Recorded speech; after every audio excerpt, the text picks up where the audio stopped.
So there's a difference between strategy and being opportunistic, being strategic versus opportunism.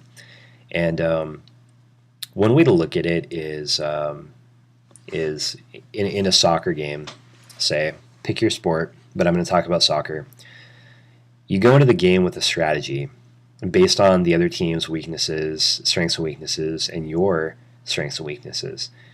So you go in with a strategy, and that strategy is meant to protect your goal and score goals on the other team. And so you're trying to create, a strategy is meant to create opportunities. And so your players are probably looking for the opportunities that your strategy is going to provide for them. And that's great.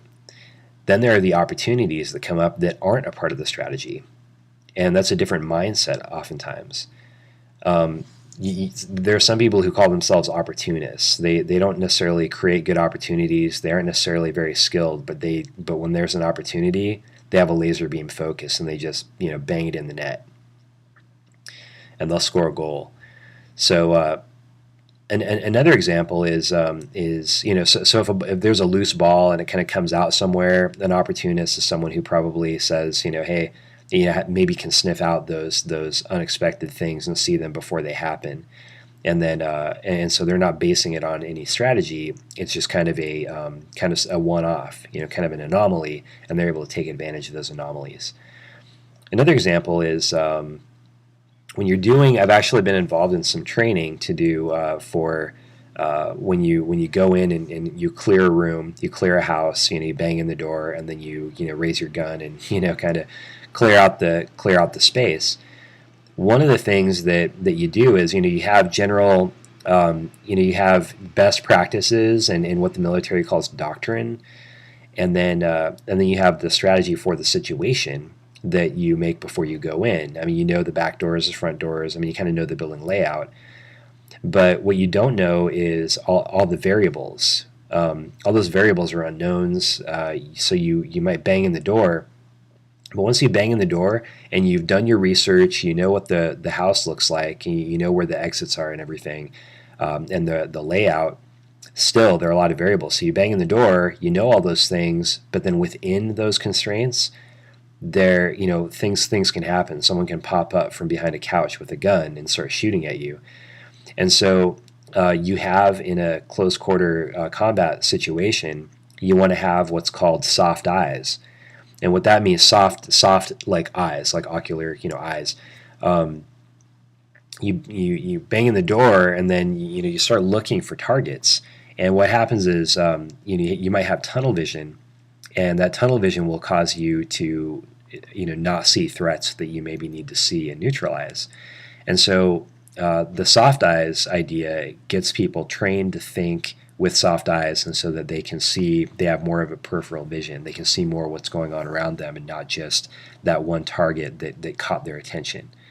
As it's training them not to look at what's shiny, just the shiny object that caught their eye, but look at everything.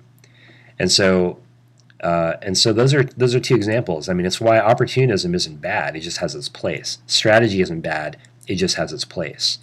So now, look at it from another angle. Say, you're at the 50,000 foot level, which is usually how we talk about strategy. If you're at the 50,000 foot level, you see a lot of stuff. And what you need to do is be able to see a lot of stuff, and so you can put it in context, and so you can focus. So if you're at the 50,000 foot level, hopefully you're not trying to affect everything you can see, because that would be too much input. What you want to do is you want to get high enough to where you can see what you're concerned about, and then what's around it. So you get high enough to where you can see what you're concerned about, and then get higher so that you can see the context. Once you get higher, you still want to be able to have a focus. And so a good example of that is when you wake up in the morning and you have your day, you have objectives for the day, maybe you have things that you should do, but then a bunch of email comes, you check your email, a bunch of email, and people want you to do different things, and then you go and you end up doing a bunch of things, and you're not focused on your objective. And so the strategy asks us to be focused on the goal and then how to achieve that goal. And then opportunity again, is it's more tactical. It's more on the ground. If someone does pop up from behind the couch, what do you do?